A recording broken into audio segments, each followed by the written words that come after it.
চীনের সঙ্গে বাংলাদেশের সুসম্পর্কে বেশ খানিকটা বেকায়দায় পড়েছে ভারত। হাসিনার আমলে চিকেন নেক নিয়ে তেমন কোনো সংকট ছিল না ভারতের, কিন্তু এবার চীন বাংলাদেশ সম্পর্ক উন্নয়নে চিকেন নেক করিডোর নতুন করে আলোচনায় এসেছে। আর ভারতও অগ্রিম সতর্কতা হিসেবে সেখানে ভারী যুদ্ধাস্ত্র মোতায়েন করেছে। স্বাভাবিকভাবেই প্রশ্ন উঠেছে, তাহলে কি চীন বাংলাদেশকে ভয় পাচ্ছে ভারত? চিকেন নেক নিয়ে বরাবরই ভয় থাকে ভারত, আর এবার এই করিডোর নিয়ে বাংলাদেশের মন্তব্য আরও ভয় ধরিয়ে দিয়েছে মোদী সরকারকে। ভারতও বিষয়টি গুরুত্ব সহকারে নিয়েছে বলেই সেখানে ভারী যুদ্ধাস্ত্র মোতায়েন করল। বাংলাদেশ ও চীনকে আলাদা করেছে ভারতের বহুল আলোচিত করিডোর চিকেন স্নেক। করিডোরের এক পাশে ভারতের অধিকাংশ রাজ্য থাকলেও অন্য পাশে রয়েছে এমন 7টি রাজ্য যেখানে কোনো সমুদ্র বেষ্টিত অঞ্চল নেই। ফলে এই রাজ্যগুলোর বাণিজ্য সক্ষমতা যেমন কম, তেমনি এর অধিকাংশ এলাকা বাংলাদেশ ও চীনের বর্ডারে হওয়ায় নিরাপত্তা নিয়ে বেশ উদ্বেগে থাকে দেশটি। সম্প্রতি বাংলাদেশের প্রধান উপদেষ্টা ডক্টর মোহাম্মদ ইউনূস তার প্রথম চীন সফরের সময় 7 সিস্টার্স নিয়ে মন্তব্যের জেরে ভারতের এই উদ্বেগ বহুগুণে বেড়ে যায়। বান্ডেল থাকলে প্রতি সেনমানিতে টাকা বাঁচবে।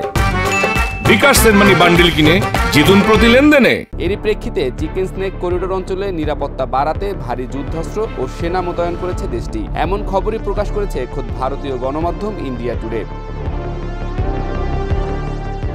ডক্টর ইউনূস তার বক্তব্যে অঞ্চলটির সম্ভাব্য বিনিয়োগের জন্য বিভিন্ন উদ্যোগের বিষয়ে দৃষ্টি আকর্ষণ করেছিলেন, তবে এটিকে ভারত ভালোভাবে নেয়নি। ফলে কৌশলগতভাবে গুরুত্বপূর্ণ শিলিগুড়ি করিডোরের নিরাপত্তা নিয়ে উদ্বেগ তৈরি হয়েছে দেশটিতে।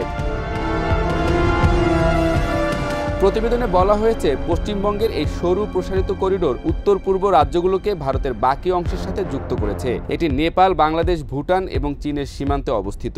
সাম্প্রতিক ভূ রাজনৈতিক পরিবর্তনের প্রেক্ষিতে এই গুরুত্বপূর্ণ করিডোরটিকে রক্ষার জন্য নিরাপত্তা ব্যবস্থা জোরদার করেছে দক্ষিণ এশিয়ার সর্ববৃহৎ এই দেশটি।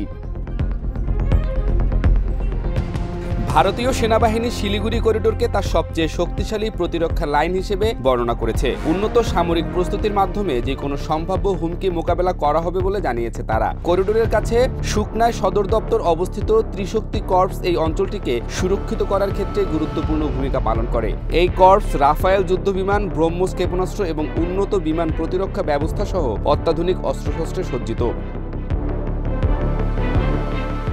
ভারতীয় সেনাপ্রধানের সাম্প্রতিক বিবৃতি করিডোরের নিরাপত্তা নিয়ে ভারতের অবস্থানকে আরও জোরদার করেছে। সেনাপ্রধান উপেন্দ্র দ্বিবেদী জোর দিয়ে বলেন, দুর্বলতার পরিবর্তে চিকেন স্নেক হল ভারতের সবচেয়ে শক্তিশালী সামরিক অঞ্চল। নিরাপত্তা বিশেষজ্ঞরা বলছেন, বেইজিং এর সঙ্গে ঢাকার ক্রমবর্ধমান আলোচনা ভারতের জন্য কৌশলগত চ্যালেঞ্জ তৈরি করতে পারে। বিশেষ করে শিলিগুড়ি করিডোরের নিরাপত্তার বিষয়ে দেশটির মাথা ব্যথার কারণ হতে পারে। এর জবাবে মূলত এই অঞ্চলের প্রতিরক্ষা সক্ষমতা জোরদার করেছে ভারত। দেশটির chief of defence staff general Anil Chauhan operational প্রস্তুতি পর্যালোচনা করতে সম্প্রতি উত্তরবঙ্গ পরিদর্শন করেছেন। ভারতীয় বিমান বাহিনী মিগ যুদ্ধবিমানের পাশাপাশি হাসিমারা এয়ারবেসে রাফায়েল যুদ্ধবিমানের একটি স্কোয়াড্রন স্থাপন করেছে। ব্রহ্মোস সুপারসনিক ক্রুজ মিসাইলের একটি রেজিমেন্ট সম্ভাব্য হুমকি রোধ করতে করিডোরে মোতায়েন করা হয়েছে। ভারত এই অঞ্চলে S-400 ক্ষেপণাস্ত্র ব্যবস্থা স্থাপন করেছে, যাতে আকাশপথে যে কোনো অনুপ্রবেশ রোধ করা যায়।